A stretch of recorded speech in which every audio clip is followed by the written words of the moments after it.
त्विषा शर्मा की मौत मामले में सीसीटीवी वीडियो वायरल हो चुका है। त्विषा शर्मा का छत पर जाते हुए सीसीटीवी सामने आया। पति और दो अन्य सीढ़ियों से नीचे लाते हुए दिखाई दिए।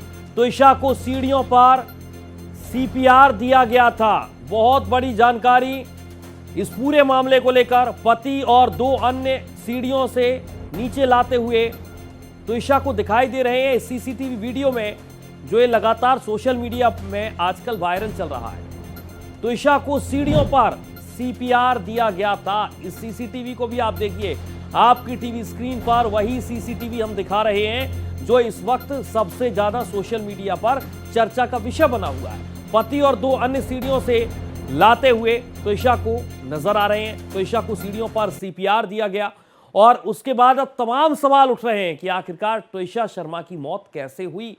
त्विषा शर्मा का छत पर जाते हुए एक सीसीटीवी सामने आया है जो तमाम सवाल खड़े कर रहा है। इस तस्वीर को आप देखिए, आपको दो शख्स नजर आ रहे होंगे और एक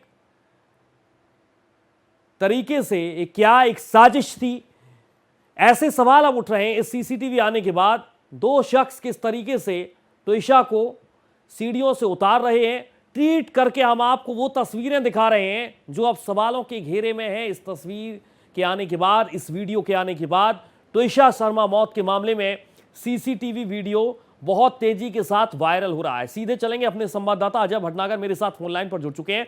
अजय, जो सीसीटीवी आया है वो साफ तौर पर अलग अलग तरीके के सवाल खड़े कर रहा है।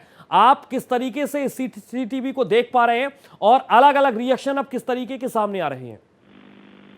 देखिए, निश्चित तौर पे ये एक बड़ा एविडेंस है पुलिस के पास जो कर रही है। एसआईटी का गठन किया गया है और इस मामले की पूरी एसआईटी कर रही है और ये सीसीटीवी फुटेज उनके पास पहले से था। हालांकि ये वायरल आज हुआ है और निश्चित तौर पे इस सीसीटीवी को देखने के बाद इस पूरे मामले में, क्योंकि अभी तक एक तरफा ये मामला चल रहा था, जो परिजन आरोप लगा रहे थे उसी की दृष्टि से देखा जा रहा था, मगर अब जब सीसीटीवी सामने आ रहा है, यानी जिस तरह से चीजें सामने आ रही हैं, तो अब ये पूरा मामला अब एक नया मोड़ देता हुआ दिखाई देता है कि इस पूरे मामले में एक नया मोड़ दिखता है कि इसमें अगर अकेले वो ऊपर जा रही है और उसके बाद वो हैंगिंग होती है, बात करते हुए जा रही, जैसा कि बताया जा रहा था कि वो अपनी माँ से बात कर रही थी और उसके कुछ समय बाद उसने हैंगिंग कर लिया या जो भी था, उसके बाद फिर वो लोग उतार के नीचे ला रहे हैं। जब उनको मालूम पड़ा, उनके परिजनों को, ये मतलब ससुराल वालों को, तो वो उतार के नीचे ला रहे हैं। इसमें बीच में सीपीआर देने की भी कोशिश की गई, यानी कि